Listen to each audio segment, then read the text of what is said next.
Welcome everybody, and thanks for signing up for today's session. We plan on covering a few items. If you can go to the next slide, we'll look at the objectives that we're going to cover today.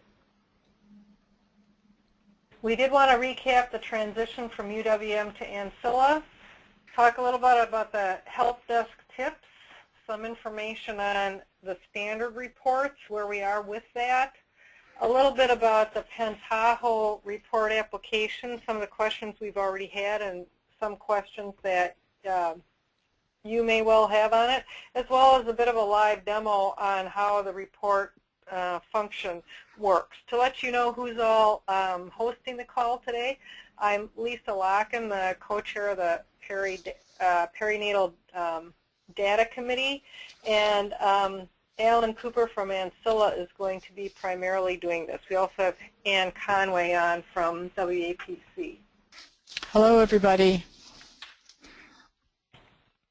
So I think at this time,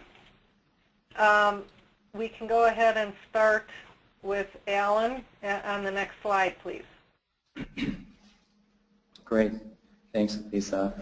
So recapping on the transition from UWM to Ancilla, first and foremost, I just want to thank everyone for their gracious patience in the transition of itself, especially with a few of the bumps that we discovered once we actually were live.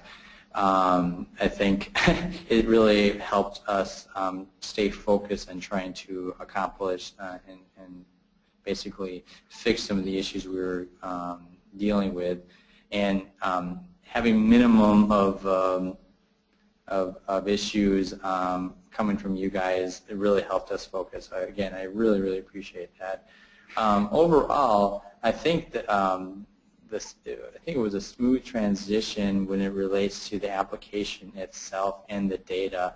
To me, the most critical and vital part of it all was ensuring that what we brought over from UWM to our hosting environment was basically apples to apples, exact data as you were expecting, and that was accomplished. And then just the whole repointing of our domains and such to our servers, and our servers are up. So that was successful.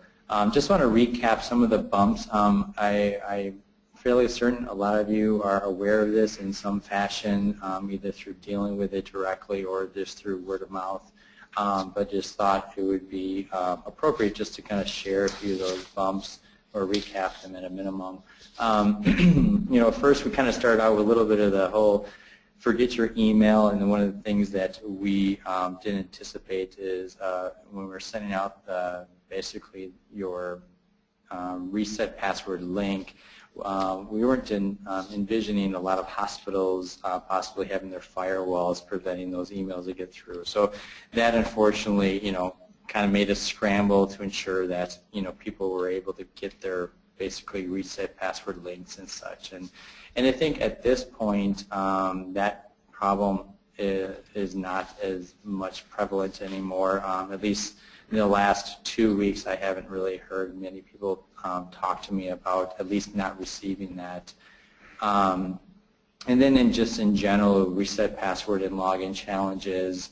You know, some of it was related to some of the infrastructure tuning, which I'll talk about a little bit thereafter, but some of it was just getting used to the fact that when you do log in, or when you do utilize the forget your password page, that the username and the email, the address that's looking for, has to be capital, or has to be case sensitive, and you know, a lot of you are not used to that because prior to us taking over, the authentication of your username or email address was not case sensitive. So if your username was all caps or partially caps, partially lowercase, or whatever it might be, it really didn't matter for you in the past.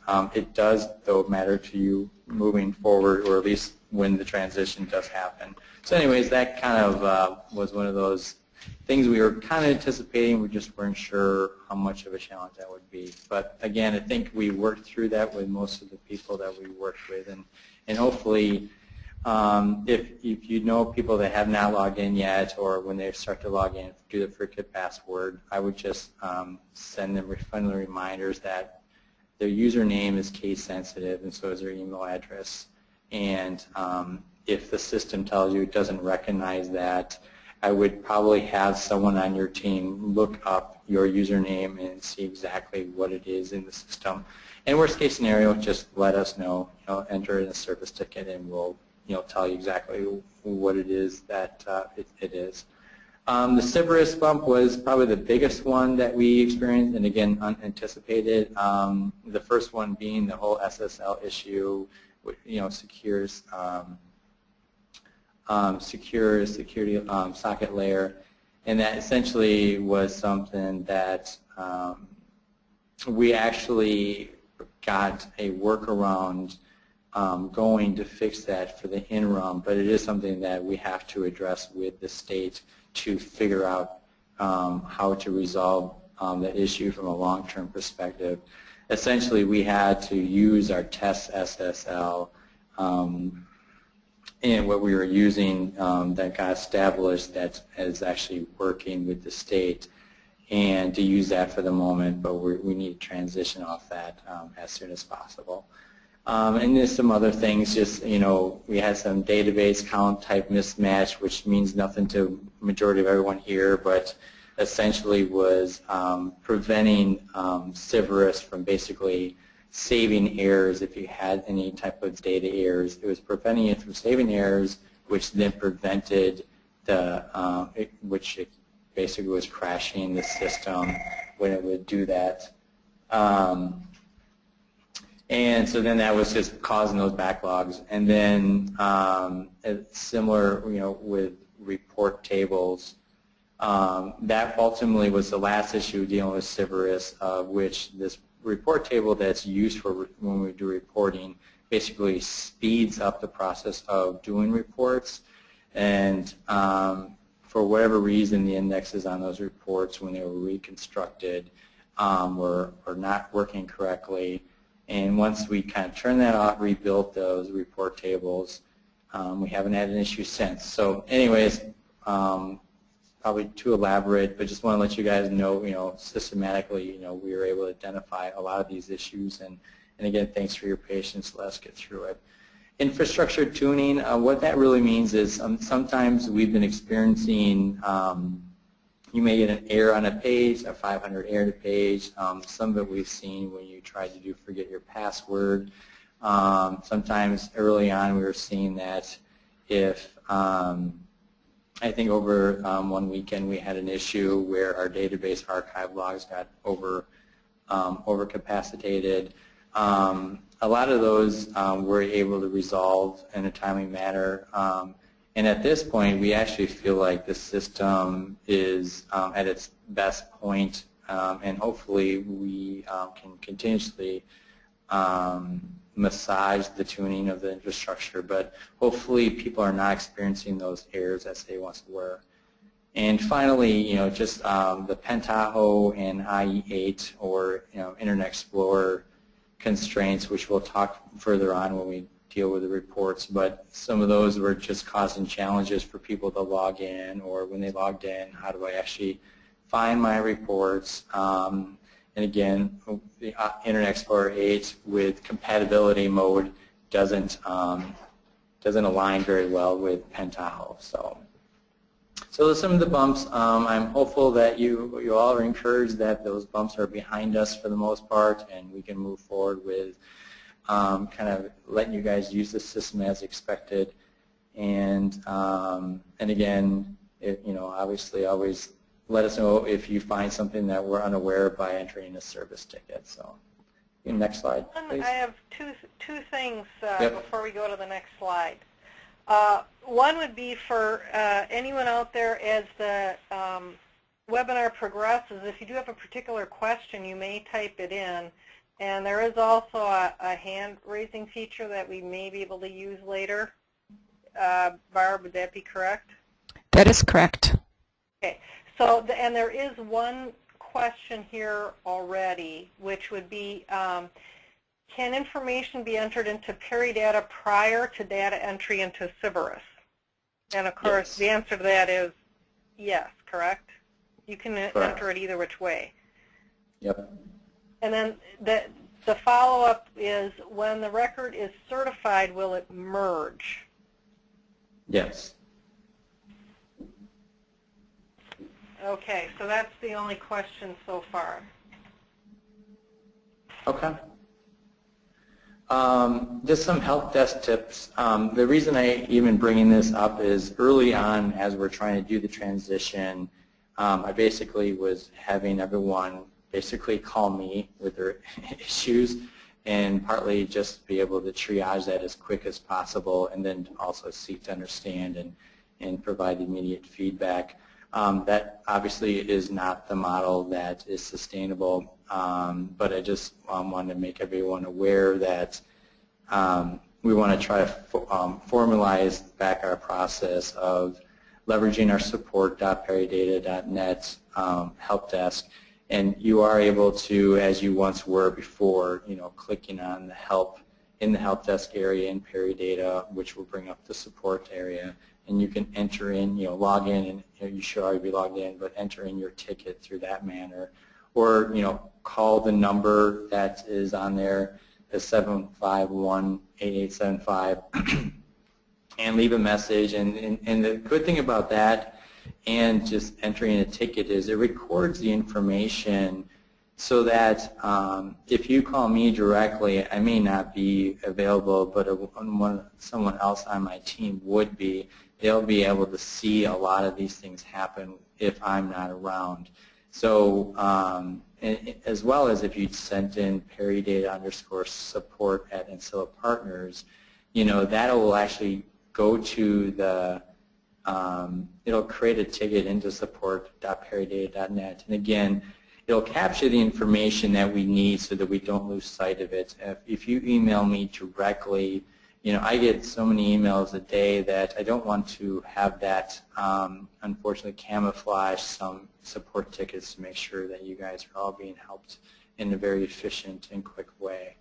The other thing I want to make a note of is that in terms of active support, in terms of trying to get back to people, within the hour type of thing, turnaround, the active support is 8 to 5, Monday through Friday. So anything on the weekends or after hours, I do try to make my best attempt to get back to people on off hours in a relatively quick manner. But that isn't always going to be the case after these hours. I just want to make everyone make note. Now, again, if you leverage the support.peridata.net to record your issue, it'll be out there and it's saved, and we'll get to it as soon as we can. So. Okay, two other things then, Alan, on this slide that reminded me of something. Remember, for that support thing, I know we ran into it, maybe people have already kind of figured it out by now, but if anybody had old shortcuts on their computers, the old shortcut wasn't going to get you where you needed to be.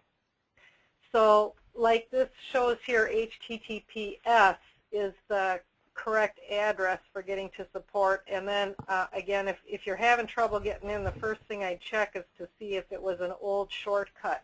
I know at our facility too, it's device by device too. So if your people have movement where they go from machine to machine, that could also be something if they can't get in. So that might be a quick troubleshooting thing before you try the help desk on that.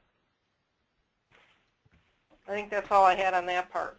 Yeah, I mean, just to kind of make note of that, I think because there used to be just a completely different address of sso.peridata.net, which doesn't work or exist anymore.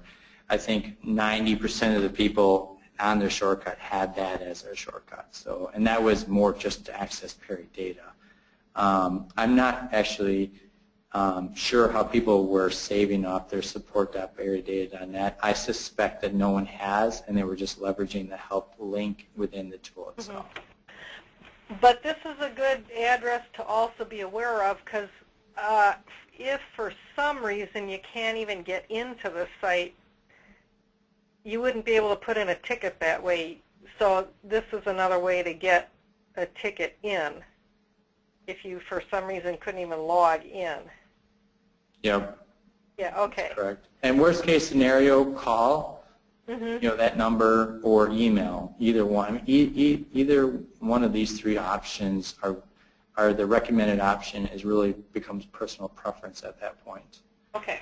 And I want to just reiterate, I know some people are calling me directly, and again, that's what I intended to do initially, but I prefer to get away from that, not because I don't want to talk to anyone. Sometimes it's easier if you do call me directly and we can resolve it, but if I'm not at my desk or I'm just away from the office, I wouldn't get those messages, and then, it may take a day or so for me to get back to you, and I'd prefer my support team to be able to help you right away. So probably the safest thing to do is to call that number and leave your message. So, okay. Next slide, please. Okay, so standard report status. So if those that have been kind of on this journey with us since probably early June, mid-June, we kind of had kind of a layout of how we were going to migrate and build up these standard reports, and there was kind of a phased approach, or tier approach. We had 3 tiers of reports, and one was tier 1, and these were the 7 reports that, or the 2, 4, 6, 7 reports that we were slated to get done for go live.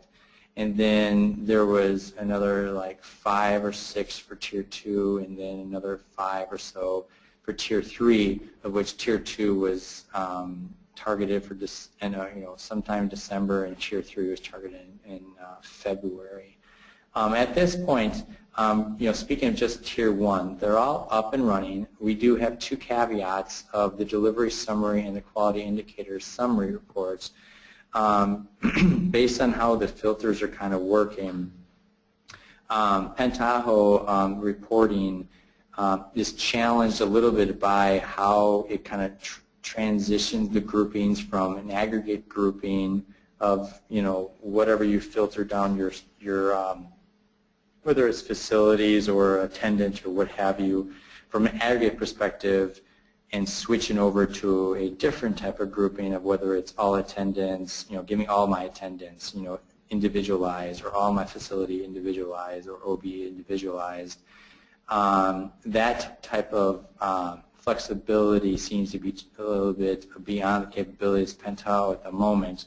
So what we are suggesting that we do to kind of alleviate that is breaking up both of those reports, and this also affects the CMS summary, which is in tier 2, and basically having kind of a summary level report, which is the aggregate point of view that you can filter by facility or by attendant or what have you, and then also have these kind of like detailed sub-reports where you'd have delivery summary, dash all facilities, so you get all your facilities, or delivery summary dash all attendance, and etc. And that's the approach I want to try to take for the moment, just so we can get these to you, because I know that a lot of you are looking for that report. I just wanted to see if, if there was any feedback from the group at all, and you can not tell me right now, but you can tell me through raising your hands or at the end of this webinar if you have opinions on whether that doesn't seem reasonable or not. But I think that's the direction we'd like to take. And I think what we'll try to do is create subdirectories and call like delivery summary being a directory on its own within standard reports, and then underneath that would have its reports related to that. Next, any I have questions, comments? Ones that are up. Okay. One related back to the help available. If folks generally do their birth certificates on weekends and off hours, if they have problems, does that mean no one will be available, or what should they do? Well, I think as they should do, whether it's during active hours or not, just record, send a ticket or submit a ticket, And like I said, I just want to set expectations that, because it's kind of off hours, the turnaround of that may not be immediately within the hour. Knowing how we kind of work here at Ancilla, I find it hard to believe that you won't hear from us sometime that day. I mean, it'll probably be me, the one dealing with it. I just don't want to camouflage the fact that it is after hours, and getting immediate attention on that may not be there. Okay. I caution when you do send stuff up, please don't send personal health information via email. Probably be best to talk about the nature of the issue, and then when Ancilla gets back to you, you can go in more depth about that. I think that's a good point that's been made by folks. I've got a couple other questions. One is and this I think gets to an issue we've had all along. It says, when running report by attendant, I am able to get the information, but it doesn't include the attendant's name. The prior system did not do that either, and I think we're going to have to talk. Right now we're trying to put this up exactly as as close to exactly as it was before, which didn't mean it was perfect by any means. And that was something that I had mentioned, but we'll have to talk about when we can get to actually showing which attendant you did. And it's funny, not to interrupt you, but it's funny that that's commented on, because it was strange when we built the report not to have it there. Right, and it does show it. Let's see, example, label procedure summary gives me detail by attendant, but if you're running more than one. So I've seen that in the past, where if we asked for it by all attendants, it would spit it out each one. And each one of these reports, I think, because they were built at different points along the way, I think what we need to do as soon as we get them up is to go back and see if we can't standardize things a little bit more. Absolutely. I mean, that's really our goal. Is what we didn't want to do is radically change anything, because people are used to what they're used to seeing. Now, we did find some errors in some of the stuff we fixed, but other than that, we try to not begin to be too creative at the moment. But definitely, we have witnessed and noticed that there are definitely areas of opportunity. Right. So I think we'll be taking a look at that, because I know that has been an issue before. And then another question that came up, which I think we're going to address as we get into this a little bit further with Tahoe, but the person is saying, is there a special login for standard report server? My login doesn't work.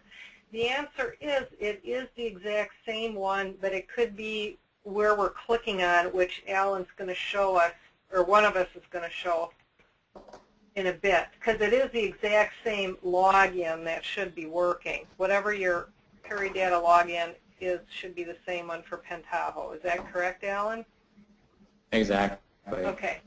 Okay, those are the questions. So I think we're going to more fully answer that in a little bit here. Great. Next slide, please. So these are the Tier 2 reports. Just going to give you guys a status. We're, again, like I said before, targeting December sometime to get them up. We're, like I said, ahead of schedule. We have actually completed 4 of the standard reports already, and they're actually already out there for people to start using. And then we're in process for the CMS measure summary 1. And again, similar to the delivery summary, we would also approach that where we would have a summary level, and then we'd have a detailed level reports as well. And then the last 2 are the 2 what we call custom reports, the checkpoint review and the early elective delivery review. So essentially we have 2 not started and 1 in process. So I feel really good at where we're at in terms of getting these reports to you guys ahead of schedule. We go on to the next slide is really the last of the standard reports in Tier 3. None of these have been started at the moment, but our goal is to basically get all of the standard reports done by this year. And I think that based on us being where we are at, I think that's achievable. So any questions on that? So far I'm not seeing any. I'll let you know if any other ones come up. Okay. Next slide, please. Okay, so these are just some of the report application FAQs, and largely these relate to Internet Explorer 8-ish, and I say 8-ish, some are Internet Explorer 7, some are 9, but 8 seems to be the most common one I've heard of so far, dealing with a few of some of the hospitals that have called me. So I just want to kind of bring attention to a few of the things that we've noticed and give you guys in this forum the ability to work around this. So first off, when I try to log into Pentaho, I receive an error. And what we have found that this error is typically when you click on your keyboard Enter key. And this error doesn't happen with Chrome or Firefox or even like the latest Internet Explorer. For whatever reason, it's a little finicky on the Internet Explorer 8. So instead of hitting the Enter key on your keyboard, just click on it with your mouse, the login button, and you should not get that error. And if you do, definitely let us know. We'll work through with you guys to figure out what the issue may be. But that's been the common reason for that error. So I would strongly suggest you try that. The next one is I was able to log in, but I don't see the Browse File button. And what we have found in that is typically a lot of the hospitals in their Internet Explorer 8 are in what we call compatibility mode. And typically that's used to ensure that older applications on the websites, and whether it's intranet type of stuff like your EHR or what have you, may require it to be in compatibility mode. But Pentaho for Internet Explorer 8 doesn't really like it too much. So what happens is it basically it pushes up the frame and it hides a lot of things on that mode. And what you need to do essentially is turn off that compatibility mode when you're in Pentaho. It'll refresh the screen, and then you will be able to see the Browse File button that we instructed you guys to click on to get the reports. In some cases, what I've noticed, which is not consistent, so I don't want to say this is a general rule because I haven't seen consistency on this, but sometimes I've seen when you go into your internet options on your browser, there's this thing called Relate Compatibility View of Intranet, basically compatibility mode when you're in internet mode. And sometimes I'm clicking that helps. I would, before doing that, probably just work with your IT first because there might be reasons for that. And I don't want to have any of your other applications not work because of this. So I would just try to see if you can get yourself for that mode and get yourself out of compatibility mode, and then that should resolve that issue. And then just in general, will we be actually seeing reports like this in the long term? And the answer is no. And what the solution is right now, we're trying to debate on which direction to head. Our initial thought was to bring the standard reports back into PeriData, and we're able to kind of bring Pentaho as basically a reporting engine inside of our tool and kind of have those reports again back in that left nav bar, and you can click on it and filter on it. There are pros and cons in that approach. The other approach is basically when you click on the standard report server link on the left nav bar, you would be taken to Pentaho, but it would bypass the login. So we would basically already authenticate you, and you can go straight to the reports and not have to log in again. One of those approaches is what we're going to take, because obviously making you guys re-log in again is not the preferred option. That was really an option to get this thing up and running as fast as we could based on the aggressive timeline. So looks like might be questions. Yeah, there is one question. It says, will the checkpoint review report allow us to see all the detail on the patients that qualify for a checkpoint measure so that we can problem solve these measures?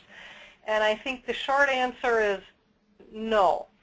But what we have here is what Alan's been describing are the standard reports. That's basically your aggregate data.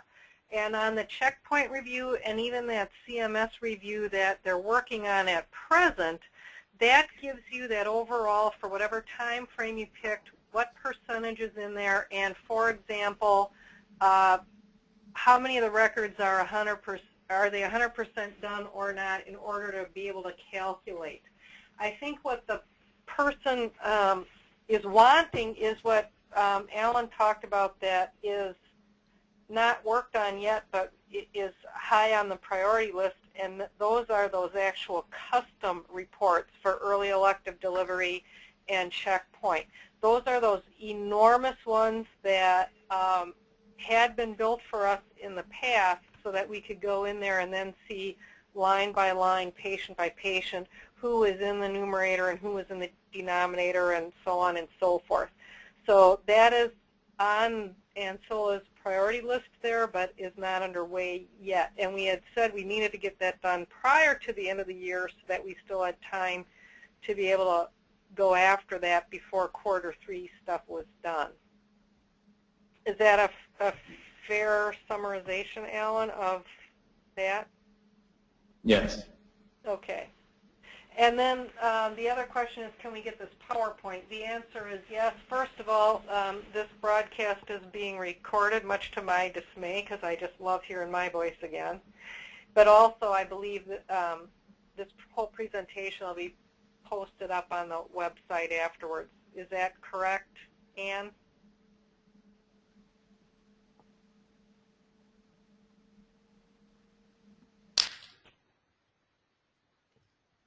Ann seems to be muted at the present time. I believe that is, in fact, correct. Okay, so okay. I think I'm not seeing any other questions right at this time, so we can go on. Lisa, you were right. I was muted, and the answer is yes. Sorry. Okay, yes.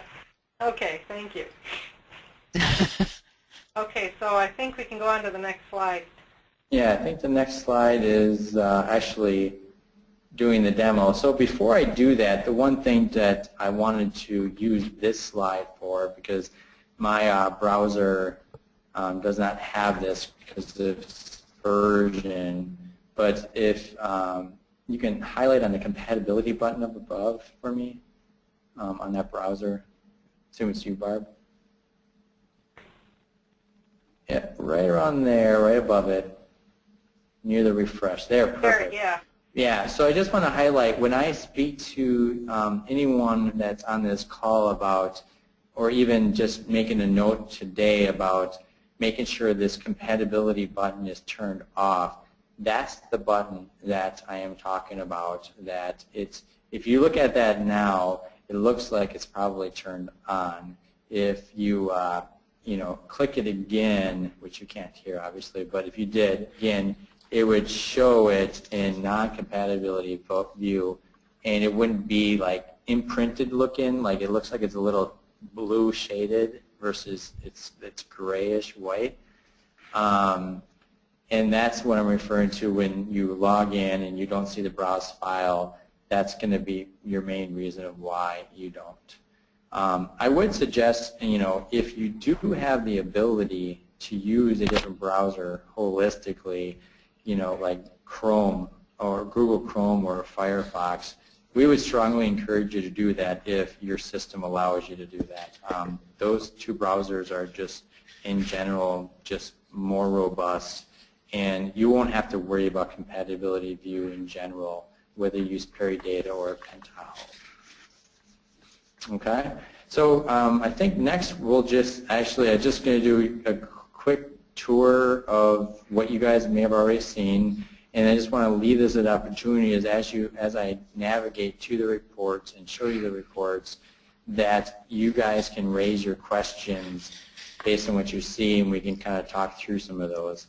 So I think you guys have to change me, make me the presenter. Yep, I'll do that in just a second. Okay. Great. All right, so hopefully you'll see my screen soon.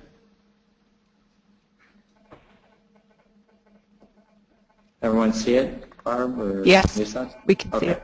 Great. So anyways, I'm already logged in, and essentially, for those that haven't already done so, the standard reports server link is right down here that you would click on. And you would just click on that. It'll open up a new page or a new tab. And then, you just type in exact same password as you did before.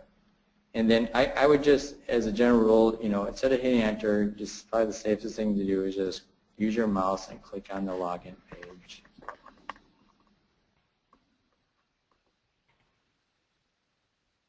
And then you should be seeing something like this.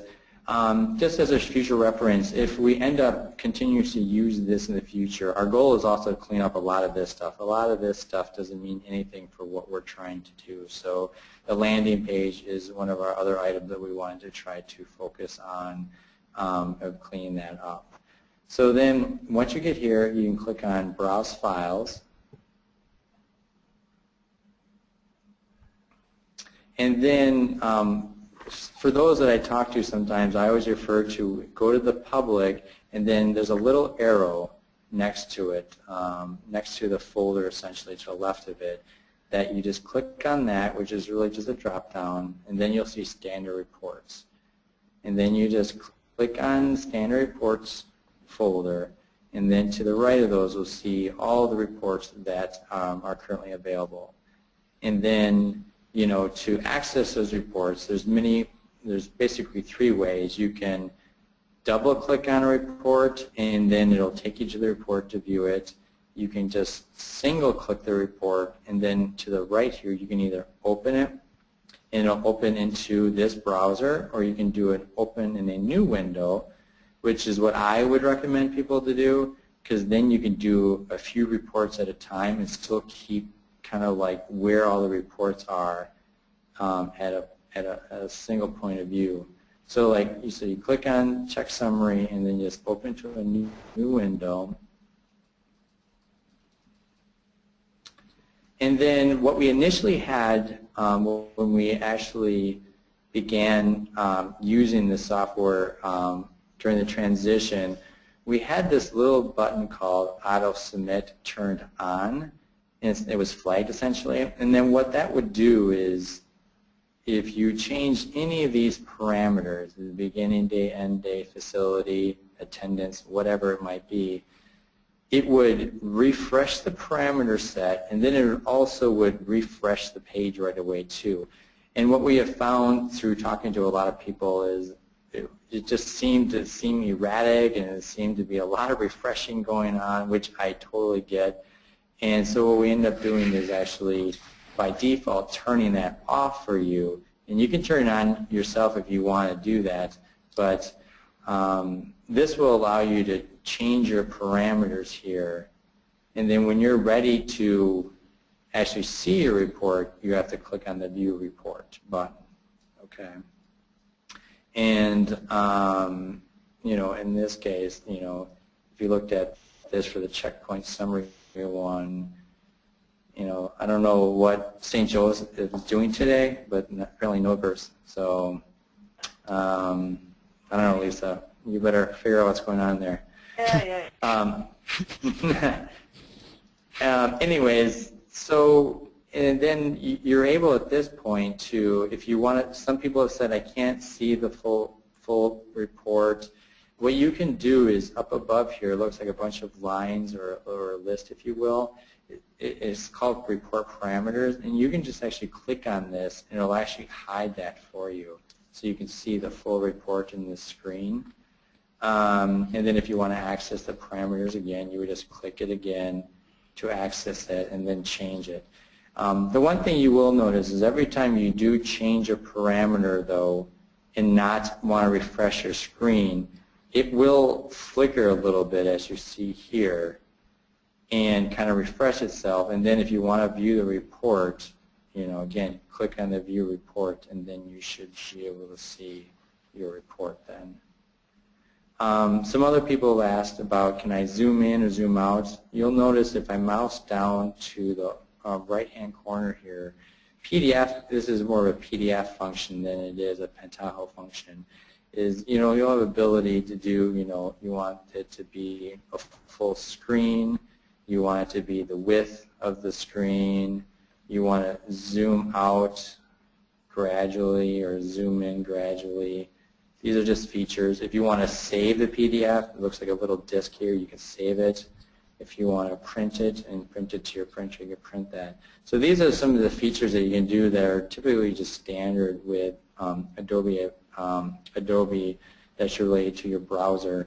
And those are the ways that you can obviously zoom in, zoom out your reports and make it bigger or smaller, as well as save or print the reports. And then if you're done with this report, you just click on the X up above here to close it. And this is why I kind of like doing the open new window, is that then you have your list here already, and you can do many at a time, because I've heard some people saying they kind of want to do a few at a time, and you're able to do that without actually being off of this page, which lists all the reports. Is there any questions, or did I miss anything, Lisa? Well, you just, I don't know, pick another one and then go in and do the date thing. Is that just sort of, I do know the dates are a little different than what we are used to, which was, I don't know, it looked a little bit more like a table of dates, and this is a little different. Well, what you guys were used to doing, which is not common practice anymore, is literally entering in the date, which you could fat finger incorrectly. This has more of a widget. It's a calendar basically, and it allows you to you can go up above here and navigate to different months. You can navigate through different years down here. And then when you want to change your date, you just click on the day you want, and then you can do that. You can also just literally change it here as well, and just put like the 3rd here. And if you do change it, right, like I just did, to make it set, just click somewhere around here, just away from that, because the browser itself needs to know or recognize, oh, I've changed something. And if you don't do something to make it think you did something, it won't know that you actually changed something in that field. Okay. So the easiest thing to do is just use the actual calendar function, but for those that actually prefer to actually enter it in, you can do that as well. I wouldn't recommend it, because if you actually did it wrong, it may give you not the results you're looking for. And then can you pick on more than one facility right there? Yes. So for some reports, and again, this might be something we may enhance for all reports in the future, but for those that have had it as part of their standard reports, if you want to do multi-facilities, you would just either click on your shift on your keyboard and then just highlight, click on the ones you want. Or you can do, if you have more than 3 facilities and you want to do, if you have 3 or more facilities and you want to do 2 of the 3, you can also click on your control key on your keyboard and select the ones that you want.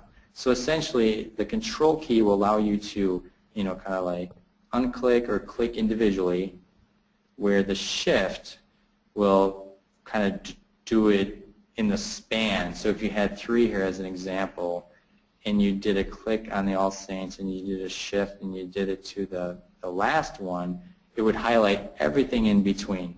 The control key would only highlight the ones you click on, if that makes sense. Kind of wish I had 3 here to show you guys what I'm talking about here. And then if you were in a, let's not go in the delivery log one anymore because I know that's going to have real stuff in it. But if, let's say you're back on that delivery summary, just to show the one for, like when you have the attendance, because I think it brings up the entire list of attendance. Let's see, delivery summary. Let's use, can we use labor? Does labor have one? There we go. There.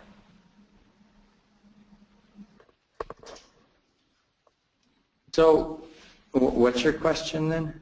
Well, I just wanted to, number 1, show it, and number 2, be a little careful because I think what it's sorting is it's finding all the all caps ones first, and then if you've got ones that are not in caps, they're after it, so it's not in a, it's in what the computer would consider an alphabetical order, but not what the human brain necessarily would. So before you think, oh my gosh, where did it go? What I also see right now is we've got a lot of our inactives and a lot of other stuff in there, and I don't know at some point if we could talk about having the current ones show up or what, but I'm not sure. Well, my recommendation on that would be is you probably want the inactives in there in the event that you want to go historical. Go back, yeah. However, there's nothing to say that we couldn't add like a checkbox here that says, you know, include inactives. And then maybe the standard is actives only. And then we can have a box there that says also display inactives. You know, so those are things that we could probably try to do. Again, I think there's room for opportunities in a lot of these reports after we're building these things, and not to say they're bad reports, but there's just areas that I could see us enhancing if it makes sense. So those would be the kinds of things that the data committee would very much welcome feedback as to how could we enhance this. Again, to reiterate, first phase here was to get you guys to at least get some of these standard reports going so that what you had before you can have. Second pass, of course, will be the custom reports of getting pre-built, the ones that we relied on heavily that were built so everyone had the same one, and then would also let us do our own custom reports. But then sort of thirdly is we want to make sure that we can enhance and change it to better meet reporting needs. So again, things like, gee, I picked Dr. Jones, but I don't see Dr. Jones's name on here anyhow. I'd really like to see something like that. Or whatever else you find, we'd love to get input from you as to what things would improve this.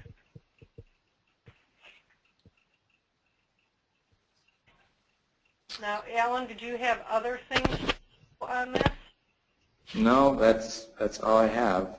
So I'm kind of hoping to get some questions from the group of things that maybe that I have not heard from yet. So if you do have a question, please do type it in now, or if you even would like to actually ask a question, you can raise your hand. And again, access to custom reports is extremely important to most facilities. What is the timeline?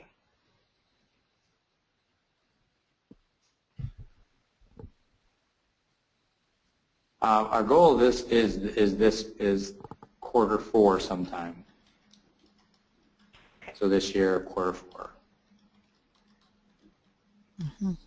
And then, of course, we'll all need minimal training.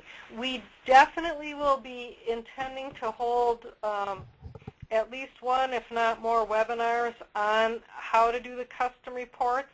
So do watch for information as to when that is. We have not set a specific date yet, just because we have to make sure the thing is going to work properly, before we have a date announced. So watch for in your emails for when they will actually be. And Lisa, there's one hand raised from a Deborah Randall. Okay. I'm going to unmute her. Okay, Deborah, go ahead.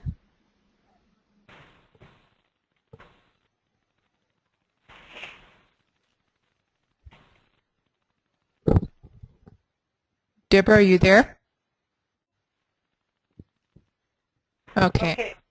I see a typed-in question also from her, so that could be it. Is there supposed to be data in all of the standard reports?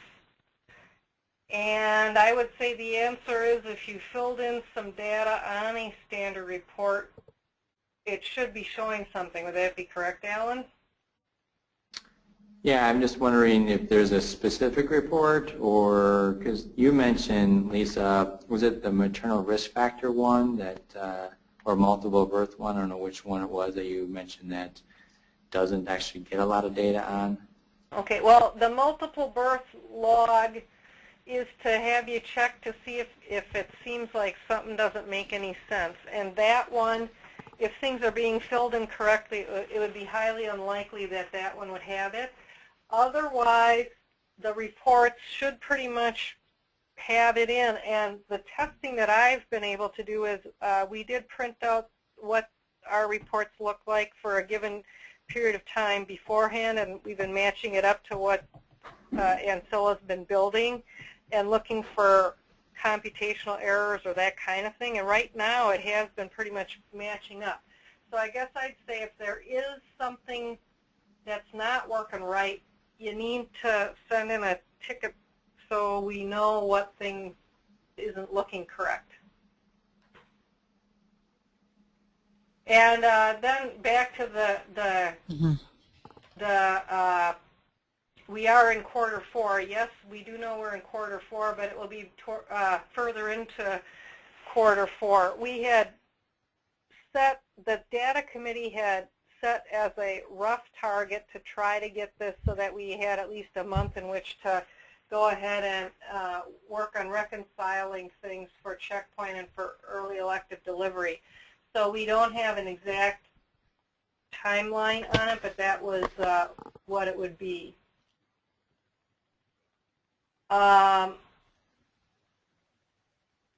And then same thing, what is the timeline for instruction on developing our own reports? I think that's the same thing as that custom report thing I was talking about.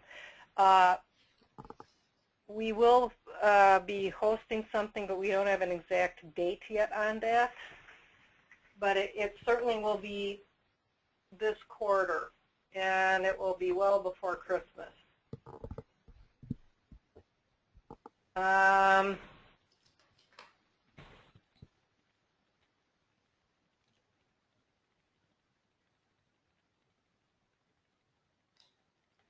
Oh, I got one. Well, let's see.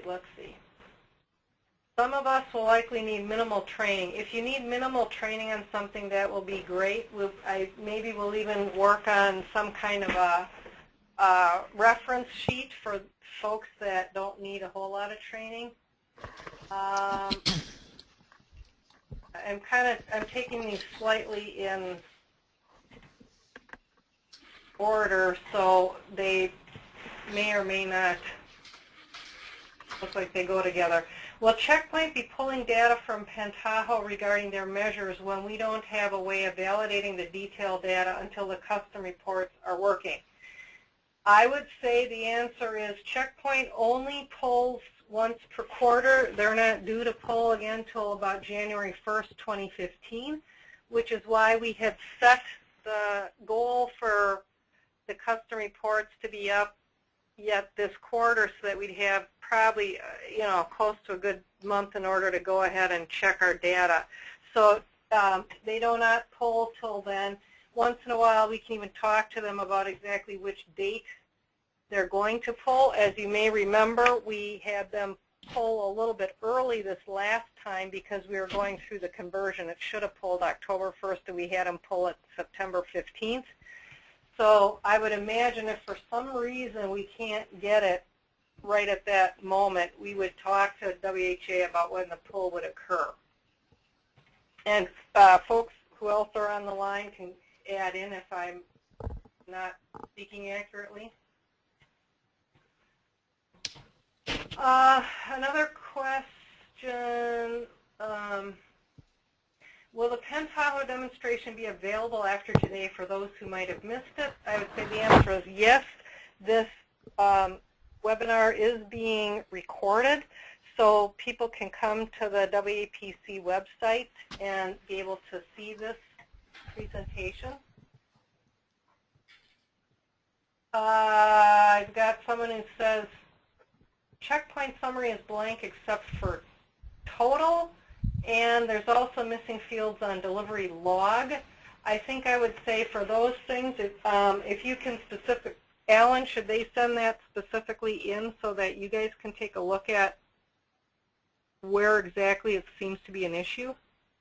Yeah, I mean, the whole missing fields thing is, I'm not sure, I mean, we compared those, I'm not sure what that means with missing fields. You know, right. So I would say if you can do a screenshot and hide anything that's PHI, I guess I don't need to know what the data looks like. I just need to know if you can call out which fields are missing. Maybe you don't have to do it. A screenshot would be nice so I can actually see that something looks blank. And then maybe you can hide the rest of the information, I guess. Well, the other alternative is on the delivery log, I wouldn't do a screenshot because that's all PHI. On any of these other ones where it's aggregated stuff, it's probably okay to do it, but the main thing would be what date and what field seems to be missing in action. Because the ones I've checked, I've not seen it. So we would have to try to figure out, is that something site-specific that's weird, or are we seeing that on a larger scale? Yeah, I mean, maybe in that case we can do a go-to-meeting individual, that one occurrence. I have to see what you're looking at. Even if you say the fields, I'd have to confirm that, I guess. So I would suggest that maybe log a ticket, and I will set up a go-to-meeting for that particular case. Okay. Another thing, and I think this was an old problem that needs to be revisited, the newborn summary numbers are wonky, and I'm quoting here. X number of live births was a couple neonatal demises. It didn't count the demises in the total count. Are we working on that? And I think that is something that we're going to need to take a look at. I think the way that thing is totaling things up may not be adding correctly, but I would say that I don't think it was doing it. It may not have been doing that quite right before. So the data committee will have to take a look at that to see if we have the right rules set up to have it add appropriately. And then the last question that I have so far, can you resend the instructions for resetting password? And I'm not sure if that means, I think, Alan, can you just briefly describe that again? And then if means it's mostly going on the thing and clicking reset password, and it should send it to your email. Is that correct? Or yeah, well, I mean, people should be able to see my screen still, right? Mm-hmm. So basically, go to the home page, the login page, PeriData, and click on forget your password. There's a link. And then you would enter in either your username or email. And again, the one thing I want to emphasize is the fact that it's case sensitive. So if your your username is all uppercase or it's all lowercase or it's a mix, you need to verify what it really is, and that probably means you need to work with your security officer that's related to PeriData, just to let them tell you what it really is. And if they're unable to do that, then I would send a support ticket and we can tell you what it is. So anyways, nonetheless, enter that in there. You would click on the Send Instructions button. And then what will happen there is we will generate an email with a link. And then in that email, you just click on, there will be either an explicit link with literally the web address to go back to with your token, which token just means some random number that's unique to you, or there's just more of a plain text, reset your password. Either link works and goes to the exact same spot. And you just click on that link, and then you'll go back to a area where you enter in a new password twice to verify you enter it correctly, and then you hit save. And then when you hit save, you'll end up, if it's successful, it'll tell you. If it's not, it'll come back to this page, and then all you have to do is click on login, and again, enter in your username, case sensitive, and then your new password, and then you should be able to log in. And all this stuff is, if I log in myself, I think we have this in our actual support area. So if you go into the help desk, on the home page of the help desk, first time login procedures, resetting your password, all of this is in here as I just mentioned. So again, that's that HTTPS support one. So again, if you can't log in, that's the site you should go to be able to see the support and get what you need.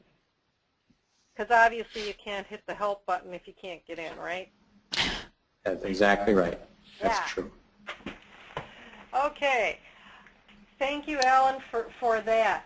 Right now, I'm not seeing any other questions, plus we're kind of up to our time. I'd like to thank everyone for calling in.